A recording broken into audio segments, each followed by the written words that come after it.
I've got the spores, the sickness. There's the twins in my brain. La Primavera, the first monument of the season, is upon us. The easiest race to finish, the hardest to win. Milan-Sanremo is also the most elusive race, where victory can often feel within reach, a tempting mirage. A sprinter can win it, a Grand Tour contender too, and every single rider in between gets to dream and plan. We're ready for the short but tense ascent of the Poggio. Or is it happening this year? Does someone hear it as Pogačar dares to attack on the Cipressa? After a spell of absence, I'm back in the hot seat today for Domestique Cycling Podcast. To make this episode as entertaining as possible, we decided a monologue wouldn't be as entertaining to listen to. So Hannes is joining me for another stellar episode. Hi Hannes, how are you doing, mate? Hi Yves, I'm fine, thank you. The past week, something interesting was revealed in the pro peloton. Do you have any clue what I'm referring to? Yeah, I can see your smile, so I think you're talking about the Visma helmets. Yeah, indeed. The new time trial helmet, the Arrowhead 2, created by Giro Sport Design. On a scale from 1 to 10, how ugly does it look? Well, I think you expect me to say 20 or something like that. I have to be honest, it doesn't look really fashionable, but yeah, if it works, it works. So I think it doesn't look that bad while being on the time trial bike, but it looks horrendous when they are just walking with that helmet on. there's a lot of laughter on X and a lot of jokes, but after all, it's a helmet, and in a time trial, you need to be as fast as possible, and if it helps, I would wear it too. According to several sources, the helmet gives quite a bit of extra aerodynamic advantage to the rider. The UCI decided to investigate the innovation after they approved the design around October 2023. Do you think the public opinion influenced their decision to investigate it again? I have no idea, but I think Matteo Jorgenson, he said it himself, and it's the whole point of the story. The rules of UCI, they're a joke. I can only agree with that one. But enough about that ugly looking helmet, ugly but fast probably. How hyped are you for the first monument of the season, La Primavera Milan-Sanremo? Well, hyped is maybe a big word. We had a conversation this week about Milan-Sanremo, and I said it's not in my top 10 of favorite races. But on the other hand, you said that the 15 minutes from the foot of the Poggio until the finish are maybe the most 15 exciting minutes of the whole season. I don't know. It's not my favorite race, so I'm not really hyped, but it's good to be back in Italy. We can't preview the first big appointment of the season, the first monument, before we look back at the races from the past week and Milano, Torino, and Nokere Koerse that happened this week. About Nokere Koerse, what a sprint by Merlier. Yeah, his third victory in a row there at Nokere Koerse, Yeah. I think. The way he sprinted, you clearly see he knows how to finish that race. He used the last downhill section to launch his sprint, and he immediately had like a gap of 20 meters, and the others didn't see him back. So it was quite funny on the television. They showed the photo finish, but yeah, Merlier was the only one on it. In the last 2 kilometers, there was quite a nasty crash with Pascal Ackermann, who created a bit of mayhem. He pushed a rider from Soudal Quick-Step. I don't know who. I think Ackermann bumped into Jonas Vingegaard, if I recall correctly. There was a Soudal Quick-Step rider in between them. So you had Merlier on the left, Vingegaard, who had done his job at the front. He was going backwards. He was in the middle, and then Ackermann, he was on the right side. He bumped into Vingegaard. Vingegaard had nowhere to go because Merlier was on his left side, and he crashed. And took a couple of Intermarché riders with him. I think Dan Hole was involved as well. So not at all the fault of Jonas Vingegaard, but Ackermann was to blame. I don't know if there was already some information about a possible relegation. No clue. But on the Sporza coverage, didn't really talk about that crash, or they didn't really see it. So I don't know. A bit more information will follow maybe the next couple of hours. Then 100 we have UCI Milano. points. 100 UCI points for Ackermann. He ended up fourth place, so might be important. An encouraging performance by Fabio Jakobsen as well, finishing second after a difficult season opening within the team DSM. Is he on his way back to being one of the fastest sprinters in the Pro Peloton? Is it too early to tell? It's maybe too early to tell, but yeah, he's not panicking. And if I were him, I wouldn't panic either. Jakobsen has everything to be amongst the best sprinters in the world. So I think he will be on the top level again. Maybe in a couple of weeks, maybe in a couple of months, we'll see. We talked already about the winner. We talked about the guy in second. Then we have the last podium spot, Jasper Philipsen. He did quite a bit of work before the final sprint. He launched an attack to see if he could get a gap and go to the line with a smaller group. Then he did it a second time to bridge towards 4 or 5 men who had a gap. So it was quite nervous the last 10 to 15 kilometers. Merlier said it himself as well. Jasper Philipsen didn't believe in a sprint at the end, or did he want to test his legs for Saturday? Well, I think the final of Nokere Koerse was changed a little this year. Yeah. And that caused some doubts in the heads of the sprinters if it would be a real bunch sprint like we saw the last couple of years. But yeah, the way Philipsen closed that gap on, I think it was Tim Wellens and a couple of other riders who were in the attack, the way he closed that one was quite impressive. Yeah. So yeah, Philipsen is clearly in a great shape.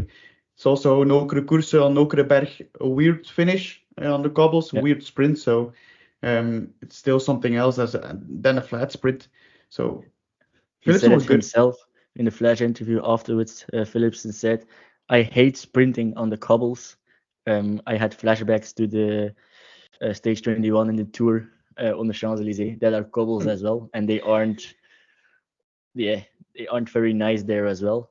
Philipsen made the trip from Tirreno to Nokere to go back to Italy on Saturday.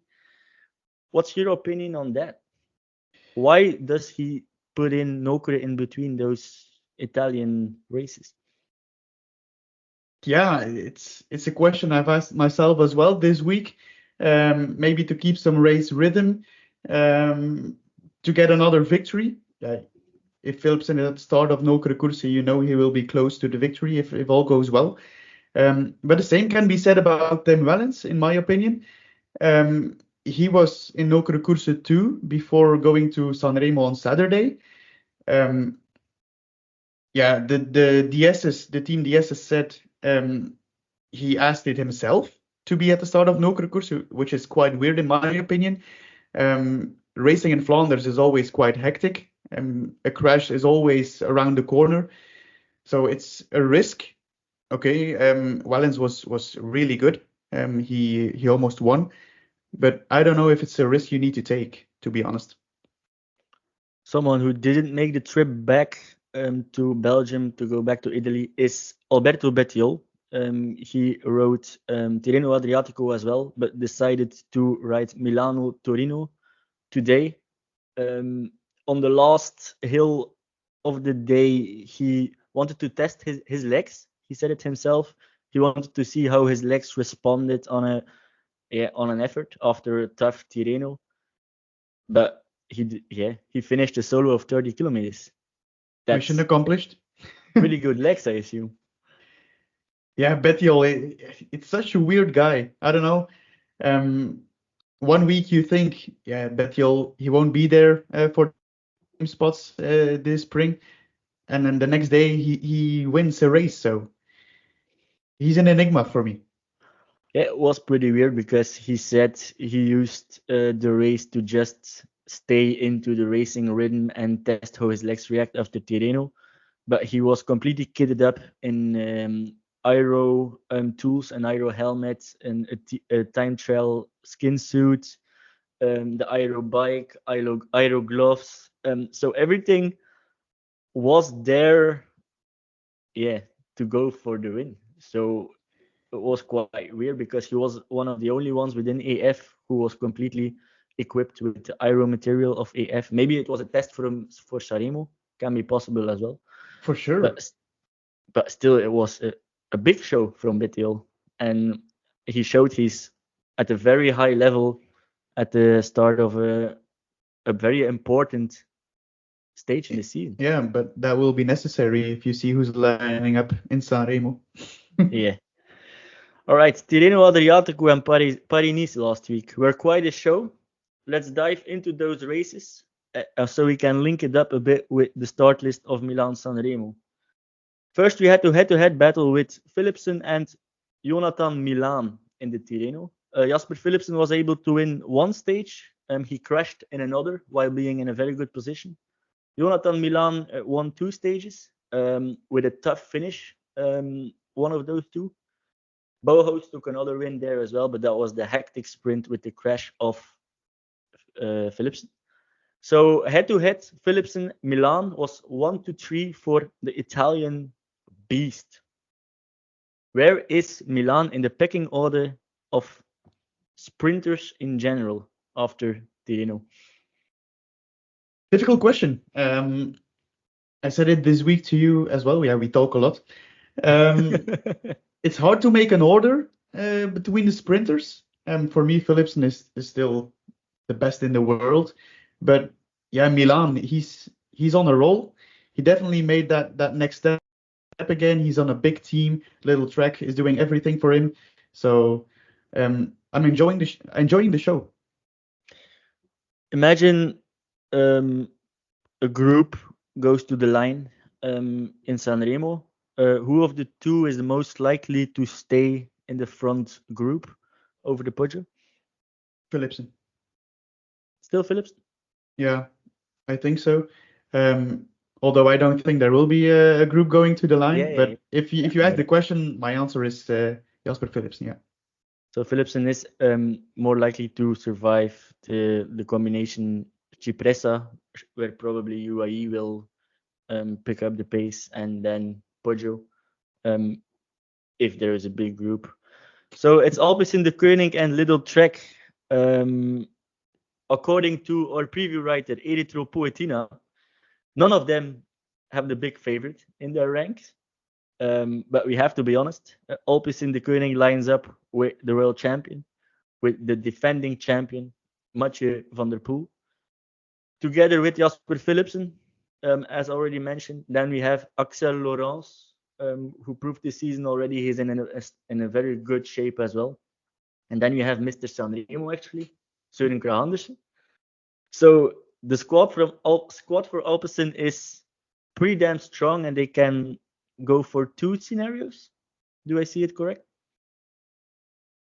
Yeah, I just mentioned it. I don't think there will be 2 scenarios, to be honest. There's only one leader here, Mathieu van der Poel. And if all goes wrong, and I'm totally mistaken, then Jasper Philipsen comes into play. Of course, Søren Kragh Andersen is in good shape, and you said it yourself. He is always a kind of surprise at Milano Sanremo. So this is an entertaining team, but there's only one big name here. I have to add, Søren Kragh Andersen is always a surprise for you in Sanremo. He's always on top of my list before the start. So, but he has some knee issues.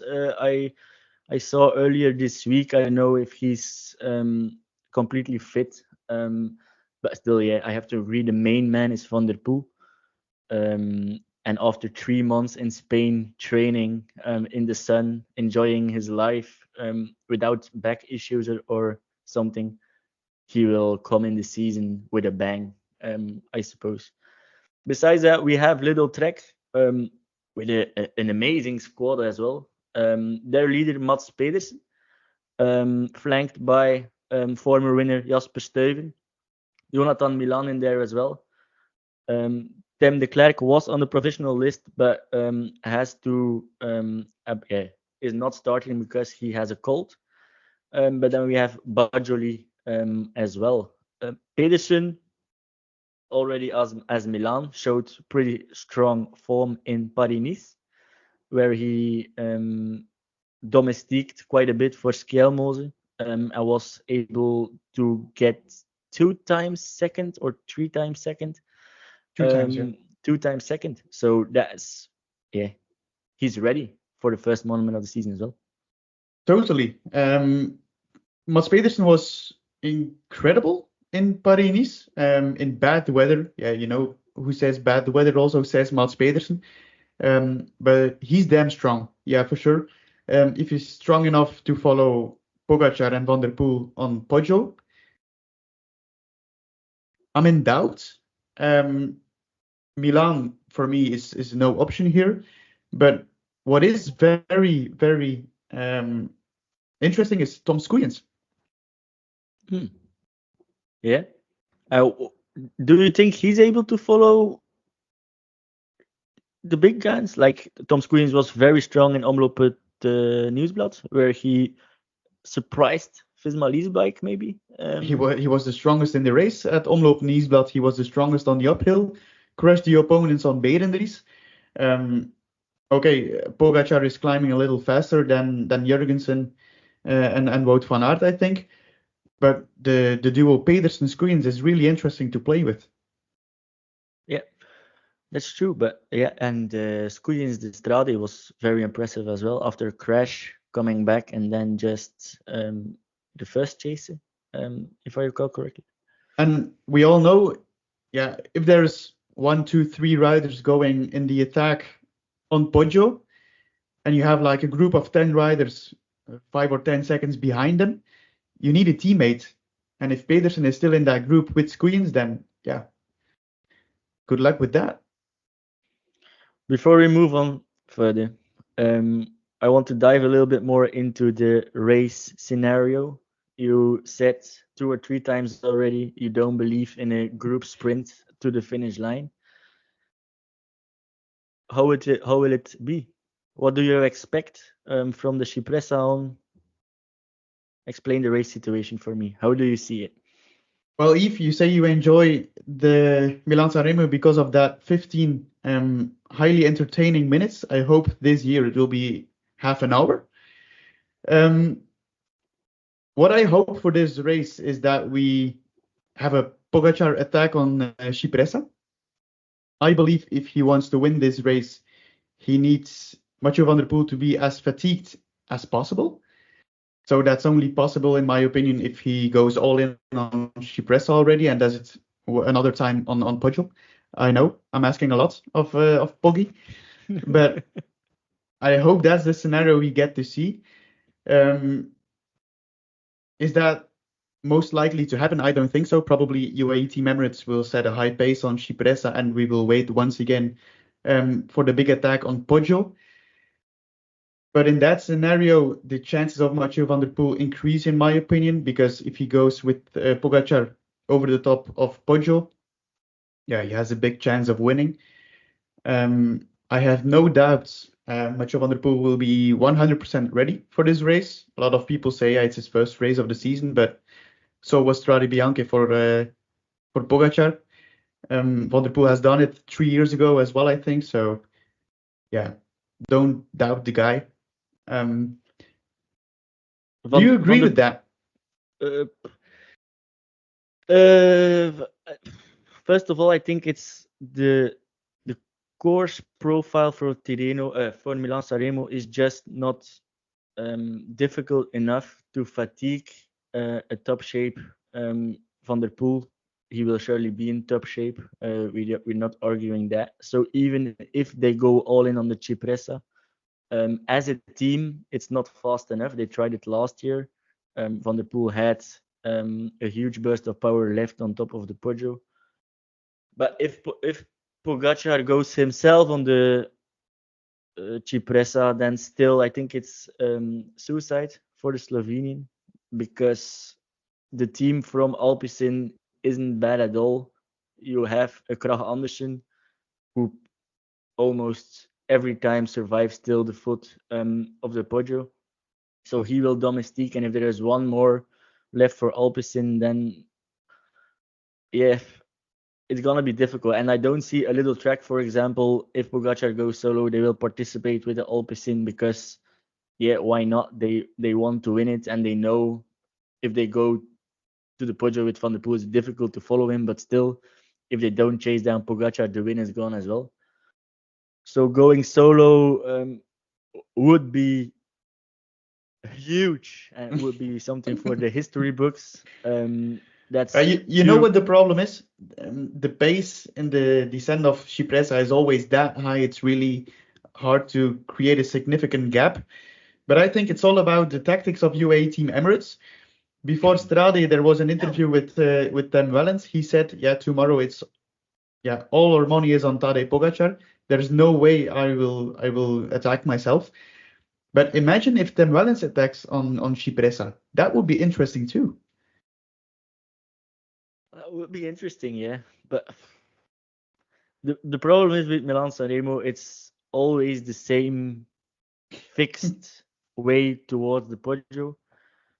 And the course just doesn't suit to mix it up. It's a bit like the Waalse Flèche Wallonne. They can do everything with the course. It will always happen on the same moment on the last ascent, the sprint to the line.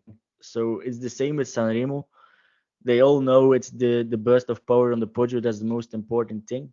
And to break that, you have to be something special. You have to be Pogacar. But even for Pogacar, it's very difficult. And with the Wellens, it's not if Wellens attacks that Van der Poel gets more fatigued, for example. It's just teammates that are burned. Is he going to react? His team will have to work. But what is also really important in this race are the weather circumstances. Yeah. Do you have any idea what it looks like? Well, it's sunny, 15 degrees, a light breeze, crosswind a little bit in the back.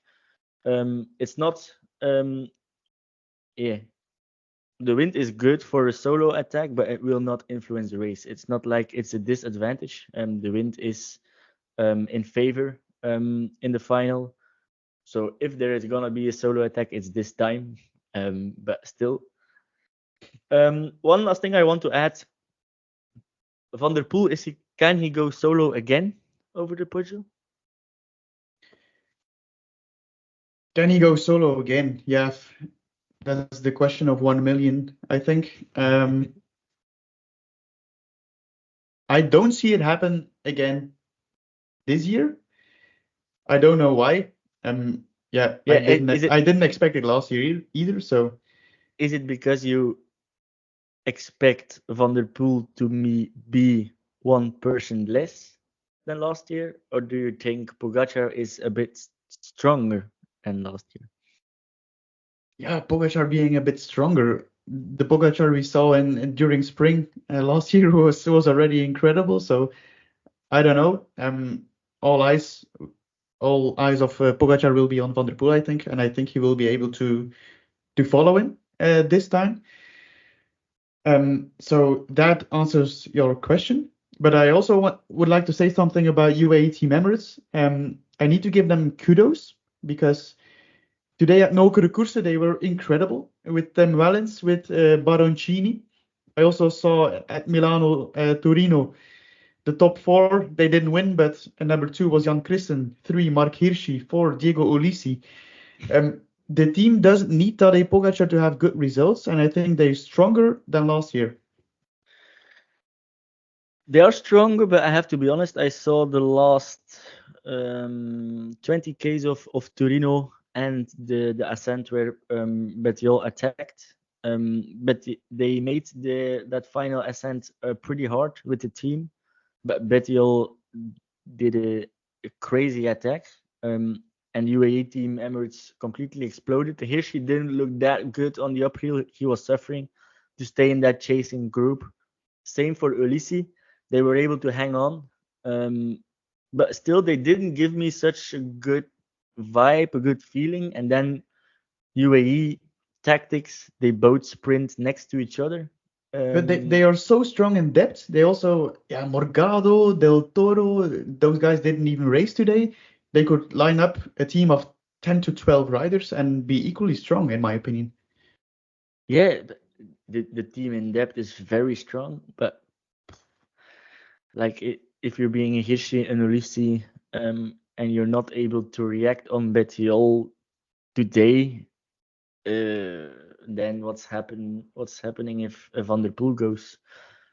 Yeah, but they're not the guys who need to react on Van der Poel. That's why Mighty Tadej Pogacar is lining up on Saturday. Yeah, still, I'm not convinced by Hirschi and Ulissi today, so they can prove me wrong in Milan-Sanremo. Okay. We had the sprint duel, Philipsen Milan in Tirreno-Adriatico. We had the Pedersen-Kooi duel in Paris-Nice. We talked earlier about Pedersen. We didn't talk yet about Kooi. To be clear, he isn't. He is participating probably in Milan-Sanremo. Kooi was able to win 2 stages, where Pedersen finished 2 times seconds. We can agree that Kooi in a normal sprint is the faster of the two. But can Kooi survive the Capi, Cipressa, and Poggio? Is the big question. Like, imagine in the scenario where Philipsen Milan, I asked earlier, where do you rank Kooi in that? Is he in the stars of our preview writer, Olaf Kooi? Kooi is not in the stars of our preview writer. And I do agree with that. Philipsen is still on the top spot when it comes to those 3 names. But yeah, Visma Lease Bike for me has one big leader. That's Christophe Laporte, and I don't think Olaf Kooi will play a significant role in the race. I have to agree there is one big leader and it's Laporte. But I saw an article from a DS from Visma Lease Bike saying we have to approach this Milan-Sanremo differently because we don't have a Wout van Aert at the start who's absolute leader. It's something completely different. In the other editions, they had to carry a little bit of weight of the race on their shoulders because they had Wout van Aert at the start. This time they don't have one of the big 3 as they are already named. So yeah, how will they play it out? They have a Kooi who is very fast, but they have a Laporte who proved he's very strong. Then the brothers Van Dijke, Stonemitted. I don't know. What do you expect from Visma Lease Bike? It's very difficult for me, to be honest. Yeah, for me, it's not really difficult. If I were DS at Visma Lease Bike, I tell my guys just to not be active in the race and to follow as good as possible to the top of the Poggio, and then the race really starts if you're still there. Will Laporte be able to follow Pogacar and Van der Poel if those guys go all in on Poggio? I doubt it. But as I mentioned, there could be a group of 10 riders like close to those guys over the top, and if he's still there, Laporte after 250, 300 kilometers is a really fast guy to the line. So he has a big chance for a nice result, and why not winning? So the tactics, not be active, follow as good as possible, and see what happens. He will probably need some luck, but if luck is on his side, it's possible. Yeah, I have to agree. We had Pedersen and Kooi in Paris-Nice, but there was another sprinter in the mix there, Arvid de Klein from Tudor. He's probably most likely not participating in Milan-Sanremo, but we have Matteo Trentin, the very experienced Italian, who's always at a very high, decent level. Besides him, we have Marius Meyerhofer as well, who started the season pretty strongly, but had a bit of bad luck the last couple of weeks. Trentin, main leader, Meyerhofer protected, and the rest in service of the two. Yeah, same story here. For me, Trentin is the big leader, yes. But I don't give him a chance to win. A top 10 might be possible, but Meyerhofer would be a big surprise if he makes top 10 for me.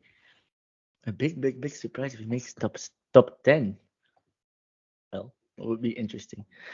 So then we go over to Ineos. They had quite a lot of interesting performances. They had Pidcock in Tirreno, Arendsman in Tirreno as well, and Bernal in Paris-Nice, who's building up toward his best shape ever again. Tom said in an interview himself in that mountain stage in Tirreno, it was one of his best climbing performances ever. My question is, not looking at Sanremo, is it enough to be GC leader in the Tour later this season? Yeah, I think you're asking this to the wrong person. I've always believed in Tom Pidcock being. That's why I asked you. being a Grand Tour leader, and I think I already said it last year. He would be a contender for top 10, even top 5 at Tour de France. So I still believe in Pidcock being the Tour de France leader, but for this year, a podium, that won't be possible. It's also not the main priority of the summer. I think it's all about mountain biking. But besides Tour de France, why not win Milan-Sanremo? It could be possible. He's, according to our preview writer, he received 3 stars. So 5 stars for Pogačar, 4 for Pedersen and Van der Poel, and then 3 stars for Christophe Laporte, Pidcock, and Mohoric. So Erythropoetina, rates him quite high for Sanremo. Yeah, so he gets 2 stars or 3? 3. 3, yeah, rightfully so. Pidcock is, together with Mohoric, the most dangerous guy in that descent. He's in good shape, like he said. So I have big expectations, actually. I think he will, if he really felt that strong on the uphill, he maybe will be able to follow Pogačar and Van der Poel. And if he goes in front into that descent, I wouldn't want to be in his wheels, to be honest. Strong performance by Pidcock, according to him. A very strong performance as well from Arendsman, in my opinion, in the same Tirreno-Adriatico. As we already talked about with Dieter last year, Arendsman is a rider who needs a lot of fatigue in the legs and gets better if the days goes on in a Grand Tour. Now Tirreno is only a 1-week stage race, and he was able to climb with the best, not looking at Jonas Vingegaard, of course. So it's his second season within the Ineos ranks from Arendsman. Will he grow out to be one of the main GC guys for the British team in Grand Tours? Yeah, probably. But do you know what his Grand Tour will be this season? I'm gonna look it up right now. I'm not sure what he's gonna do. If you have Geraint Thomas in the team, you know he won't be there for 5 years anymore. So he's going for the Giro. For Giro, so together with G. Interesting, but there's also Pogačar at the start there. Arendsman is a rider I don't know that well, but I do agree with Dieter. He's a guy that can really peak into a third week of a Grand Tour. But talking about someone else, I've been really surprised by Egan Bernal at Paris-Nice. I know you're a big fan of his. I love Egan. And I always said I didn't think he wouldn't be back on his old level. But this is the first time I'm really doubting about that quote of mine. He was really strong. Yeah, it was so nice to see Egan is back fighting at the front of the races. He's daring to attack even. Yes, he dropped now and then when Remco and Jorgenson went. But still he showed balls. He showed he wanted to race. And Ineos, the team showed they trust in him as well. They had sometimes questionable tactics in Paris-Nice. They were chasing down breaks without knowing why. But it proves that Ineos believes in Bernal, and I think he can still grow to his best level. Of course, the big question is he won the Tour in 2021 or 2020. I don't 2020. recall. Is that level good enough to compete with the Grand Tour riders we have right now, being a Vingegaard, a Pogačar, an Evenepoel? Is that good enough? That only time will tell, I think, to know that. Yeah, it was even 2019 when he won Tour de France. Oh. Yeah, that's a question we can't answer right now. If you ask me this question now, my answer would be no. He's not able to compete with those guys, but the fact that he would now be in the mix for the top 10, for instance, is a miracle. So, big leader in Milan-Sanremo for Ineos is Pidcock, as already mentioned. But can Ghana do a Ghana like he did last year? Nope, that's absolutely impossible, in my opinion. I read He received the star by Erythropoietina. Really? Yeah. Well, I've read a few interviews with Pipo Ghana, and he said he didn't really train on his climbing during winter, that his mind was completely on time trial and on the Olympics this season. And if you want to win Milan-Sanremo, I think you need to be good on Poggio. So, yeah, this is maybe the first time I don't agree with Erythropoietina. Can Narvaez do what Ghana did last year? It's his first race back after his very strong early season form in Australia, in Down Under. If I recall correctly, he has a newborn at home between now and then. It's his first race back. Can he do what Ghana did last year? Yeah, you're the Narvaez expert and big fan, so it's maybe up to you to answer it. Well, he had his best season start ever. Dieter mentioned in the earlier podcasts that he kept on training during winter because he knew that his child would be born around February, that he would get a little bit of a break then. Between the second week of February and now the end of the second week in March, there's not a lot of time. So it all depends on how much did he touch his bike, probably a lot, but how was his sleep, etc. But yeah, if he can continue his form from Tour Down Under towards Milan-Sanremo, he's a guy we have to watch out for. He's a serious underdog.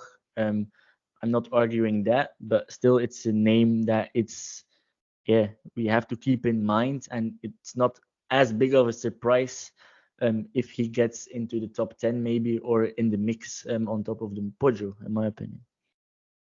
I do agree. Then we had the Tirreno-Adriatico Pidcock-Arendsman duo we talked about. We talked about the best of the rest climbers. Yeah, Jonas Vingegaard in Tirreno-Adriatico.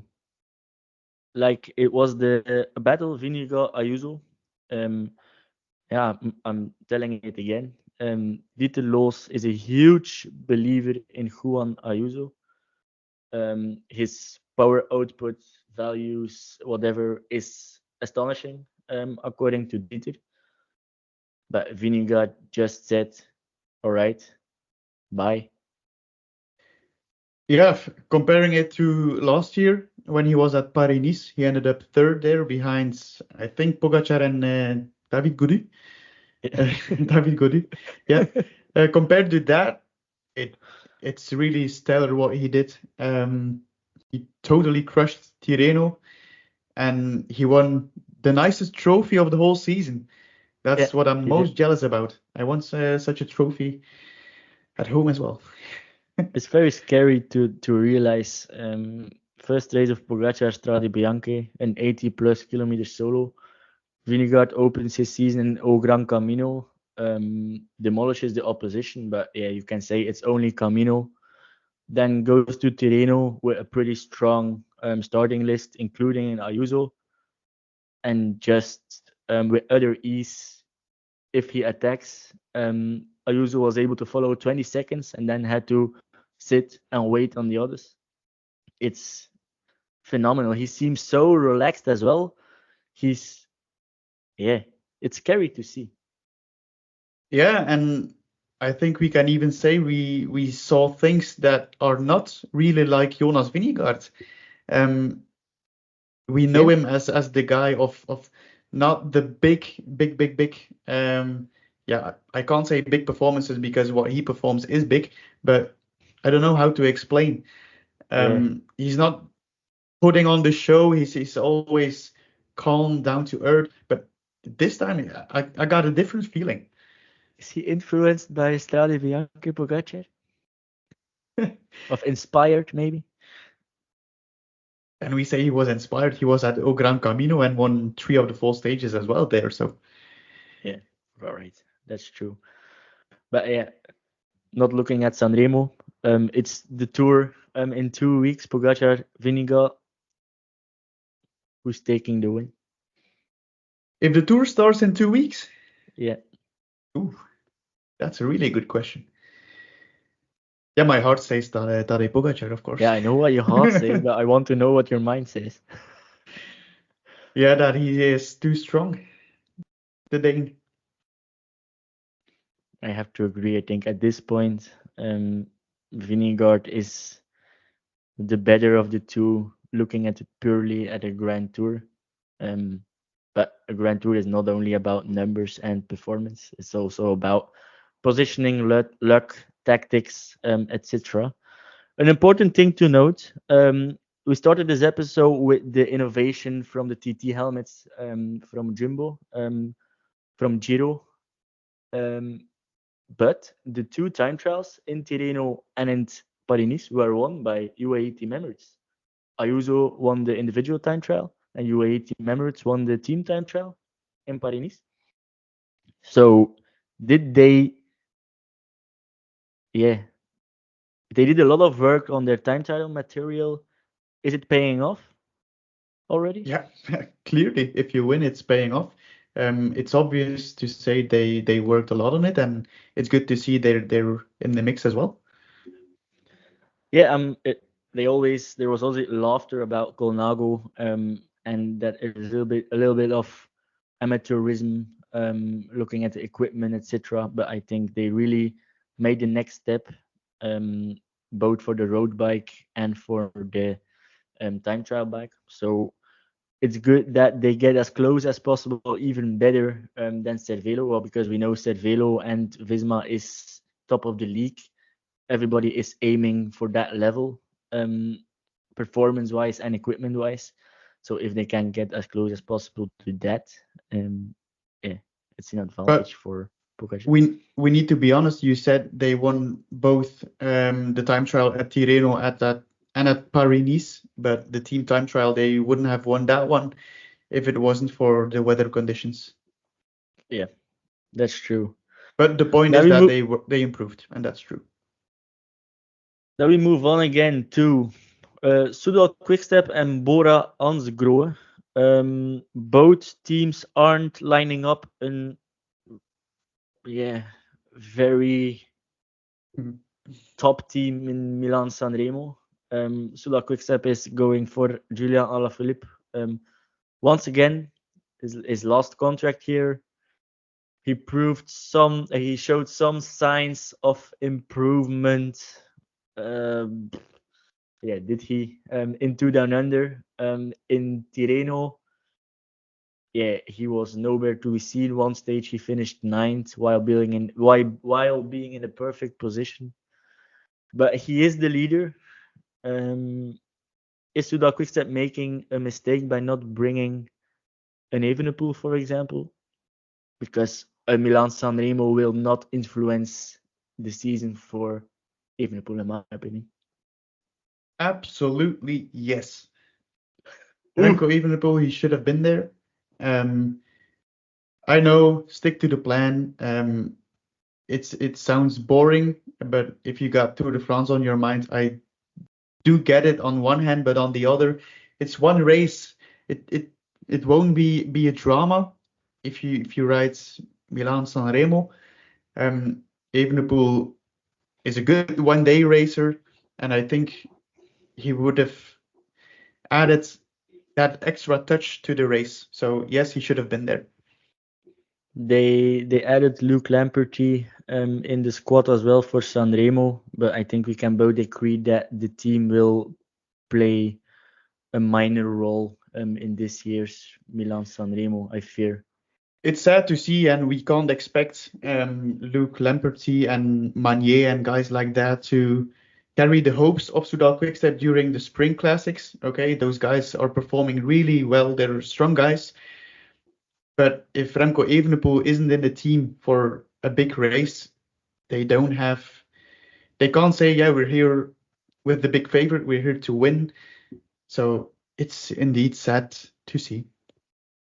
Remco Evenepoel tested his legs for the first time in a stage race in France, in Paris-Nice.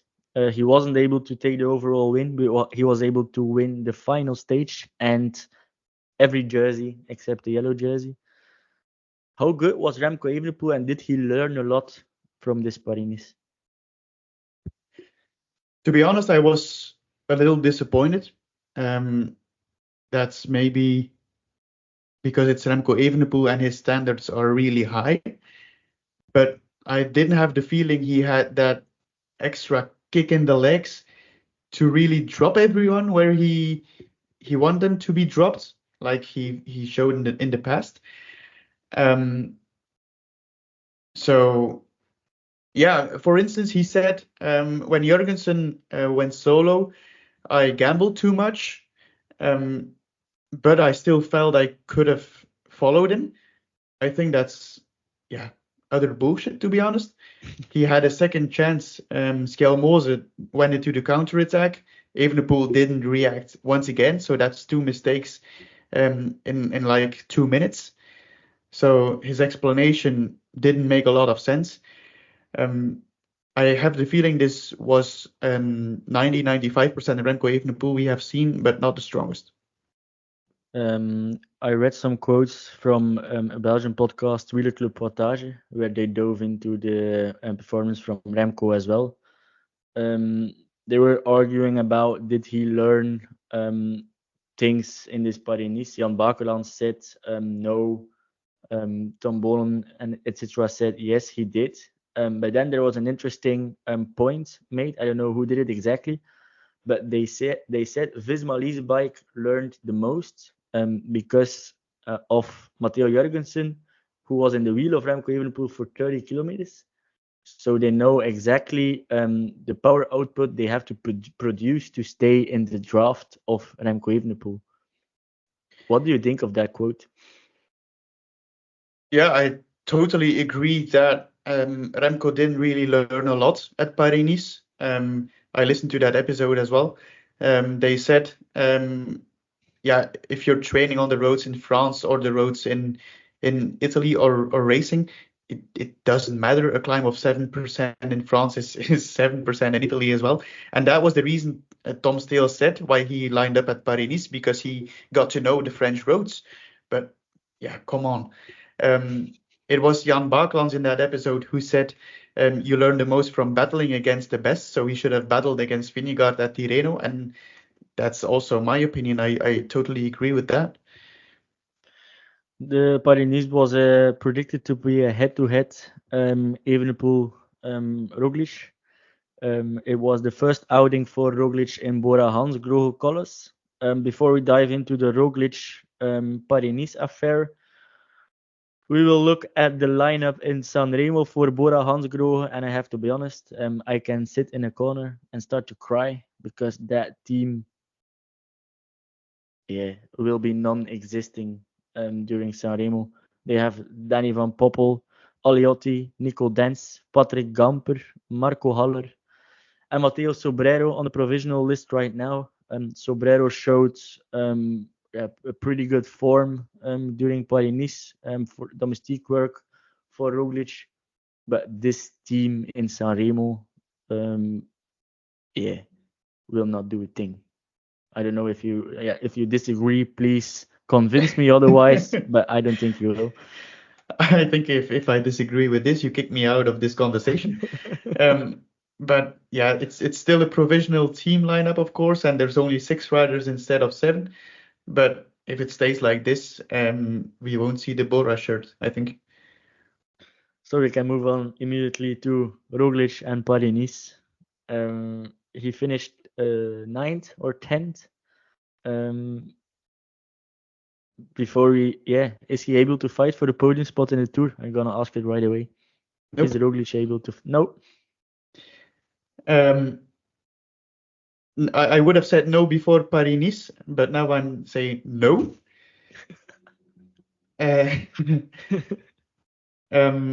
Yeah, that he was the disappointment of the whole Paris-Nice for me. They've lost 54 seconds in the team time trial, but after stage 8, he's on place, I don't know, what did you say? Place 10? 9 or 10th, yeah.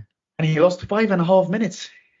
The Roglic we've seen the past couple of years wouldn't have been there at 5 minutes. So all the riders who go to Visma Lease a bike, they put a next step. Well, he put one back, I have the feeling.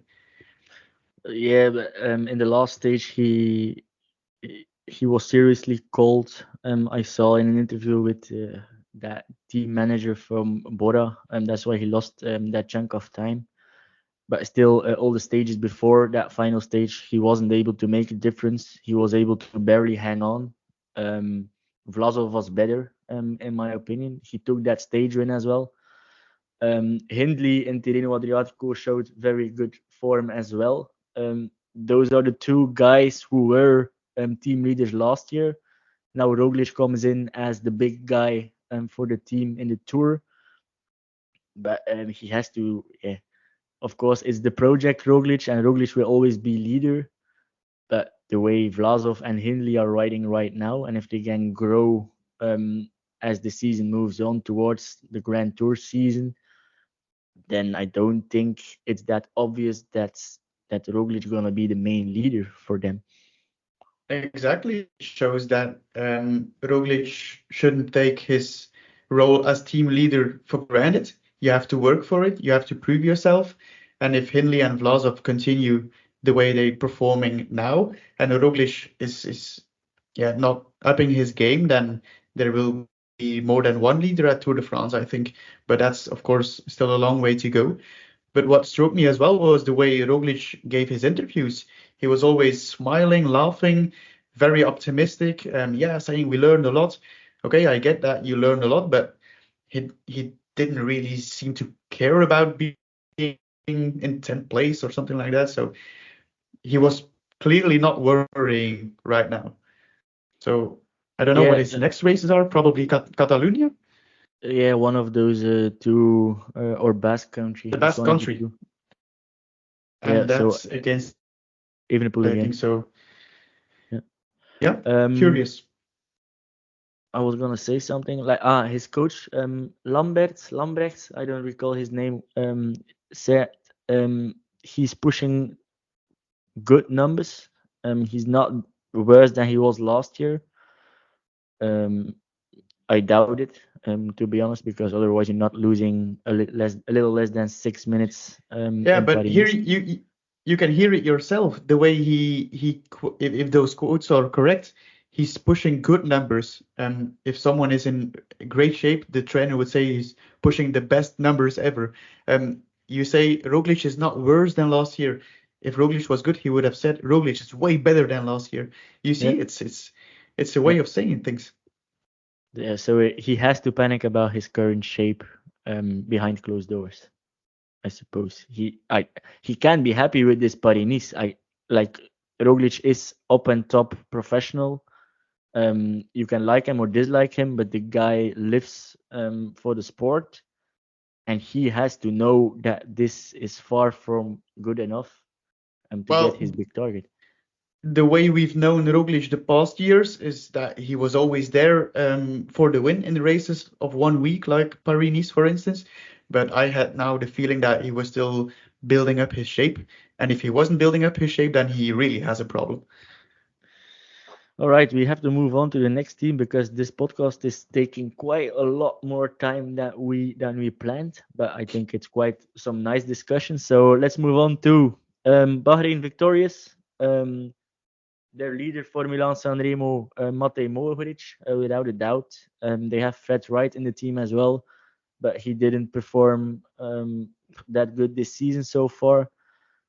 So their best hope and biggest hope is Mohoric again. If he's able to stick with the main favorites on Poggio, he can do it again in the descent with his special, I don't know what's it named again, saddle thing.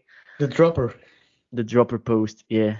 I don't know if you want to add anything more to the Bahrain Victoria squad for Sanremo. No, I think all is said about that. If Mohoric has the legs on the uphill and kick some ass again in the descent, then he might be there. Yeah. Then a little mention for Buitrago and Paris-Nice. He started there very strong with a stage win. He went on an adventure with Luke Plapp. I was able to drop him quite easily on the final uphill slopes. Was it stage 3 or 4? He was right in the mix for general classification, but then he crashed in stage 5 or 6 and crashed again pretty bad in the final stage.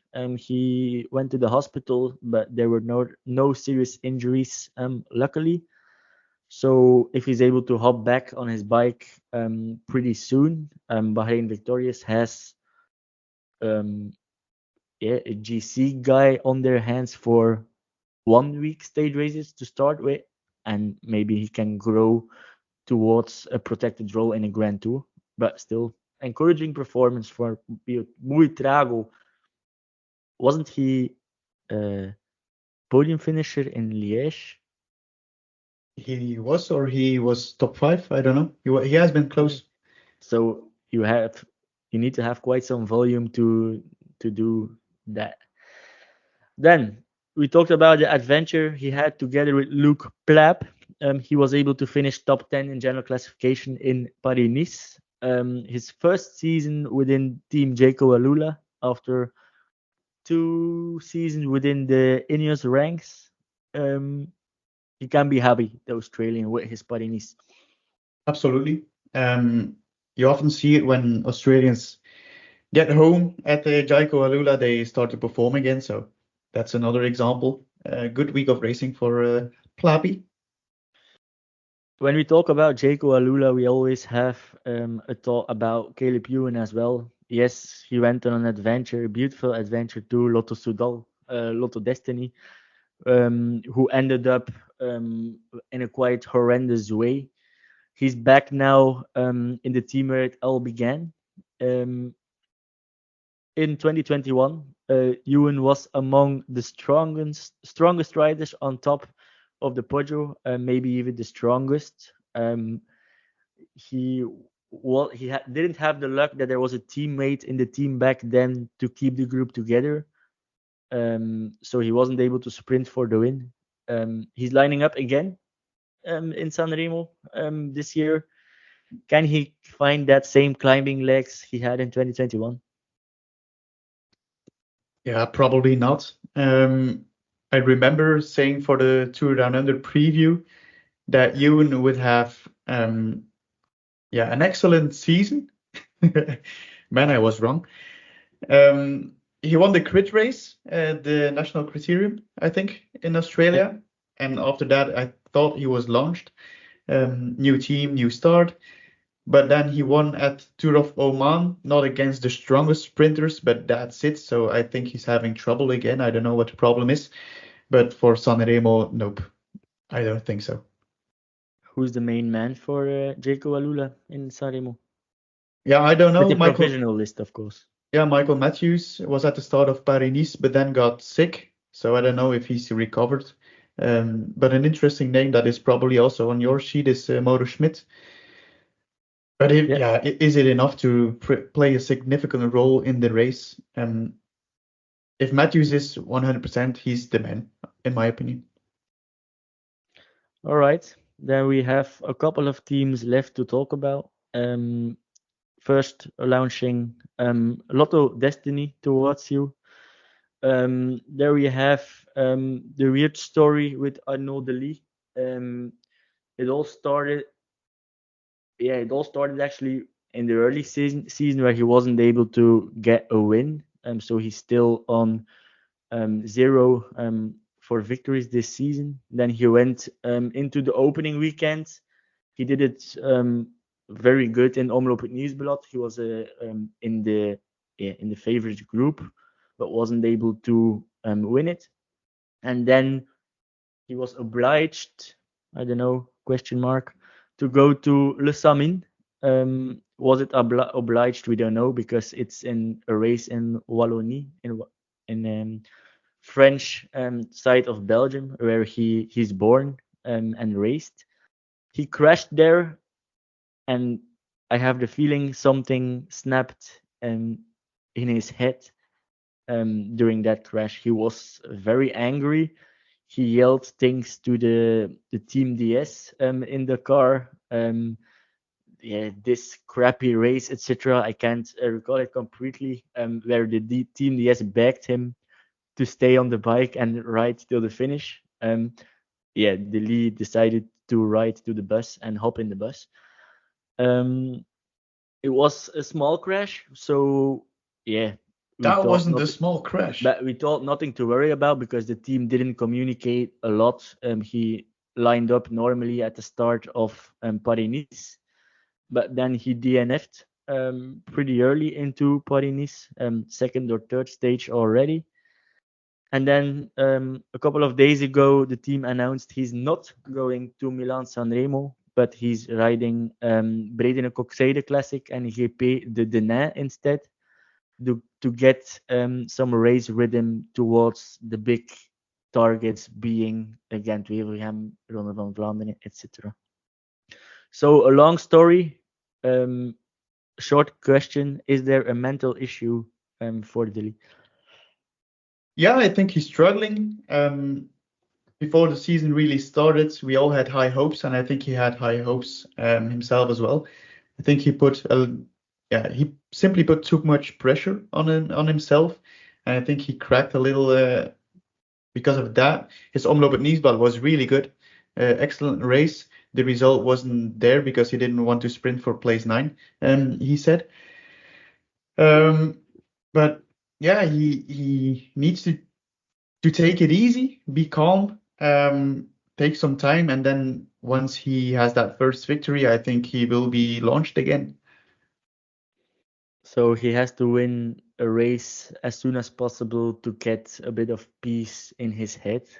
The sooner the better, yeah. So Denain or Bredene is a good choice by the team to give him some confidence there, to try and get that win. Yeah, I can't see him win Bredene Koerse Classic, to be honest. That's more of a sprinter's race.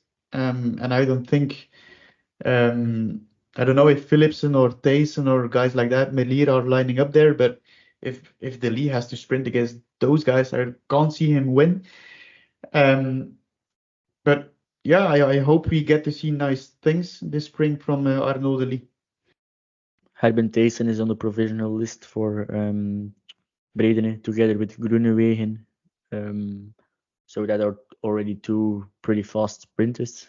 So it will be difficult. Maybe Denain should suit him a bit better than Bredene. Cobbles raw power.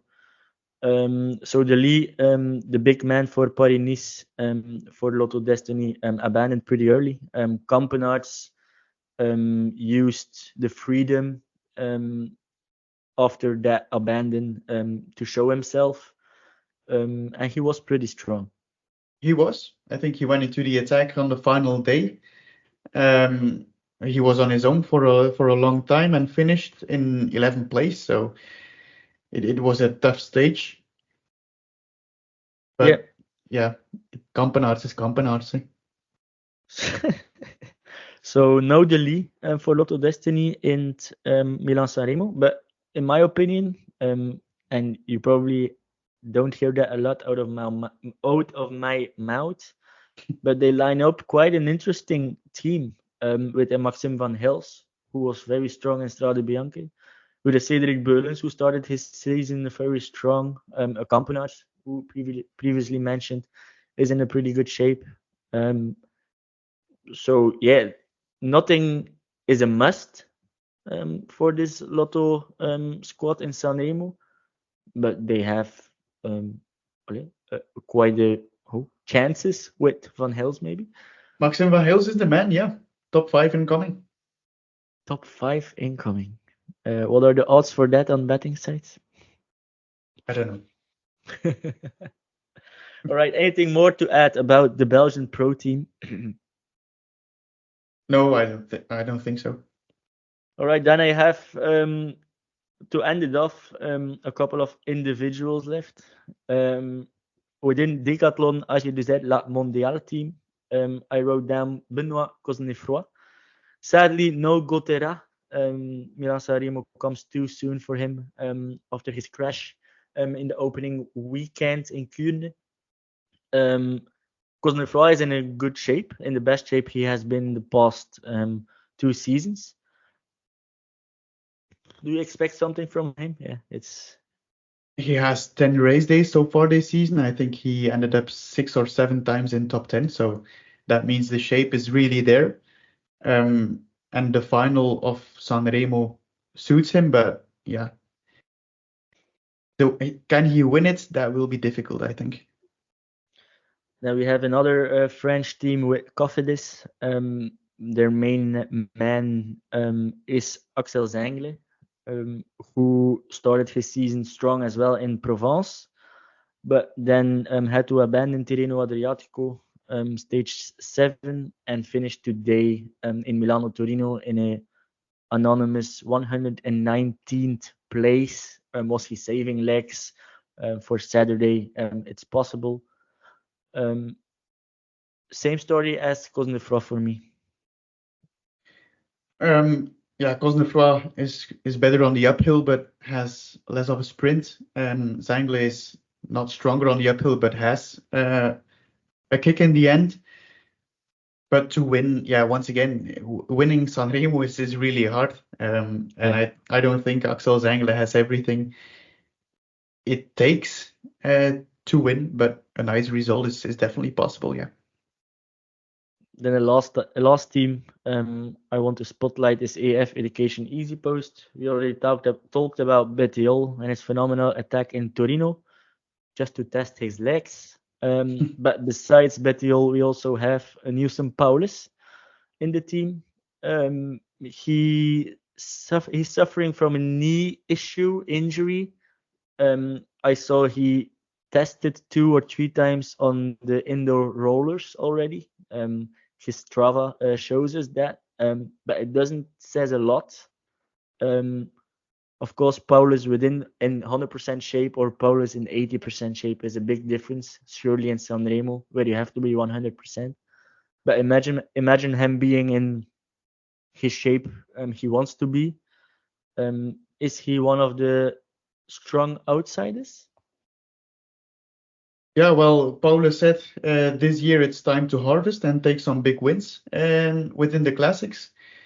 But yeah, those knee injuries, I don't know. He is having some trouble all season long. He DNF'd to Gran Camino, had trouble in Strade Bianche, then Tirreno once again, problems. Yeah, doesn't predict a lot of good things. But if he is 100%, he is among the strong outsiders, yes. But I'm afraid he won't make it. All right. So I made this preparation for the podcast yesterday, and I'm comparing it right now to the stars that Erythropoetina gave on our X account, and there is only one name missing in our list. It's a rider from Israel. It's Corbin Strong. He receives 1 star from Apple. Do you agree with Apple because you disagreed for Ghana, if I recall correctly. So what about Strong? Yeah, Corbin Strong is, for me, the stronger version of Axel Zengler. I know what he did there. He has the kick it takes in the end, and he is better on the uphill. So I can understand why he gives him 1 star. Yeah. All right. The question: sprint, solo, or small group? I'm not asking you. I'm asking you 2 more things.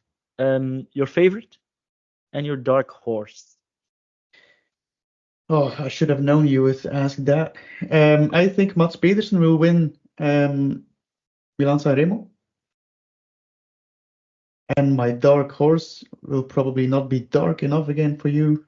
So I heard I'm quite boring this season, so. a dark horse. Yeah, give me your favorite first. I'll have a Well, thought. I'm gonna be very boring with my favorite, and I think it's going to be a back-to-back for Mathieu van der Poel.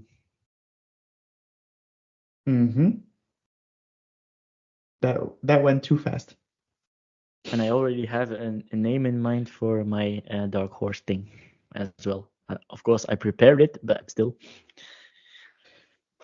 Okay, my dark horse. I don't know if it's Is it a dark horse if he's in the list of Erythropoetina? Well, if it's below, if it has 2 stars, we can argue. If it has 1 star, it's a light dark horse. Damn it, had 2 in mind. Both 2 stars. Just mention him. I was going to say Maxime Verhils. Yep. I can live with that. It's his odds on betting size probably won't be that high because of his performance in Strade Bianche. So looking at that, it's not that. I already know yours. Horse-ish. Oh, shoot! He's wearing an orange shirt. He's coming from South America. Yeah, correct. Jonathan Narvaez is my dark horse for Milan-Sanremo. That is it. All right. Is it gonna be Mathieu van der Poel or is it gonna be the Poggio from Pogacar? We will know on Saturday. That's a wrap for today's Domestique Cycling Podcast. A big thank you to our audience for tuning in. If you enjoyed this episode, consider supporting us on Ko-Fi. Link is in the description. And if you're on YouTube, hit subscribe and turn on notifications. We appreciate your support and look forward to seeing you next time. Ciao. Bye-bye. I've got the spores, the sickness. There's the twins in my brain.